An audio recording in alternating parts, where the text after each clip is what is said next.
গত রাত থেকে ভারী বর্ষণের ফলে পুরো এই চিংড়িগের সহ উকিয়ার বিভিন্ন জায়গায় পানি উঠেছে। আমরা বিশেষ করে উকিয়ার ফালংকালী এলাকার তাজরিমার কুলা এবং ফালংকালী সীমান্ত এলাকা, আঞ্জুমানপাড়া, পুটিবনিয়া, রহমতের বিল সহ বিভিন্ন এলাকায় গতকাল থেকে যে ভারী বৃষ্টি হয়েছে, সেখানে ভারী বৃষ্টির কারণে চিংড়িগের এবং খাল থেকে বিলে পানি উঠে মানুষজনের ঘরবাড়িতেও পানি প্রবেশ করেছে। আমরা বিভিন্ন জায়গার খবর নিয়েছি, বিশেষ করে উকিয়ার ফালংকালী এলাকার পুটিবনিয়া এবং আঞ্জুমানপাড়ার সীমান্ত এলাকার যেসব চিংড়িগের রয়েছে সেই চিংড়িগেরে পানি প্রবেশ করেছে এবং বিভিন্ন চিংড়িগের একেবারেই খালের সাথে পানিতে তলিয়ে গেছে বলে আমরা খবর পেয়েছি।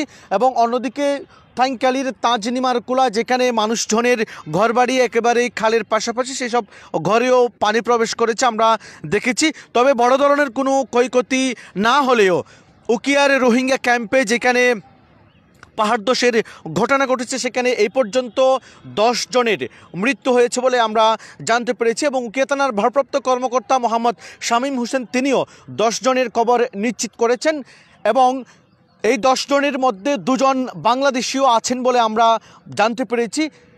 10 জন নিহত হয়েছেন। বিশেষ করে উকিয়ার 10ম রোহিঙ্গা ক্যাম্পে একই পরিবারের 4 জন ঘুমন্ত অবস্থায় পাহাড় ধসে মারা গেছেন এবং পাশাপাশি আরও একটি ক্যাম্প 9 সেখানেও 3 জনের মৃত্যু হয়েছে।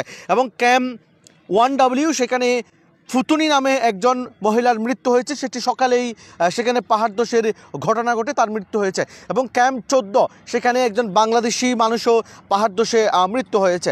এ পর্যন্ত যে তথ্য সেটি হচ্ছে 10 জনের মৃত্যুর খবর আমরা পেয়েছি। সেই সাথে যেসব এলাকায় পানি প্লাবিত হয়েছে, সেখানে সকাল থেকেই বৃষ্টি না হওয়াতে বিভিন্ন এলাকায় পানি নামতে শুরু করেছে এবং মানুষজনের চিংড়িগেরও কিন্তু আমরা পানিতে প্লাবিত হতে দেখেছি। গতকাল রাতে কিন্তু কক্সবাজার টেকনাফ যে মহাসড়ক রয়েছে, সেই মহাসড়কের বিভিন্ন অংশে, বিশেষ করে উকিয়ার বালুকালীর বাজারের আশেপাশে এখনও কিছু এলাকায় পানি থাকলেও তবে যান চলাচল যেটির কথা বলা হচ্ছে সেটি স্বাভাবিক রয়েছে।